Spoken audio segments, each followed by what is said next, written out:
Washington. Nearly 90% of U.S. House of Representatives members have signed a letter urging the Trump administration to change the way it is dealing with the United Nations as it pushes the Security Council to extend an arms embargo on Iran, congressional sources said on Thursday. In a rare show of bipartisanship, at least 382 of the 429 members of the Democratic-controlled House, Democrats and Republicans, have signed the letter to Secretary of State Mike Pompeo urging him to work with U.S. allies and partners to extend the embargo, which expires in October, as well as UN travel restrictions on Iranians involved with arms proliferation. The UN arms embargo is set to expire in October, and we are concerned that the ban's expiration will lead to more states buying and selling weapons to and from Iran, said the letter, seen by Reuters and led by Representatives Eliot Engel, chairman of the House Foreign Affairs Committee, and Mike McCaul, the committee's ranking Republican. Congressional aides said signatures were still being collected, and it had not yet been sent to the State Department.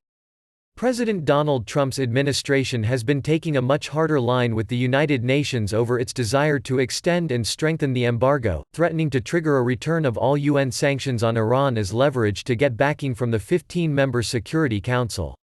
Diplomats said that tactic would lead to a tough, messy battle. Washington has shared its strategy with Britain, France and Germany, which are council members and parties to the 2015 deal between Iran and world powers that prevents Tehran from developing nuclear weapons in exchange for sanctions relief. Trump withdrew the United States from that deal in 2018, promising he would make a much better one than the pact agreed upon by his predecessor, Democratic President Barack Obama. That new and better deal has not yet materialized.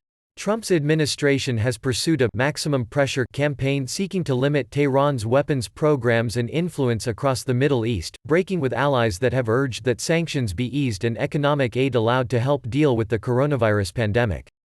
Maybe this can be the beginning of that better deal, a congressional aide said.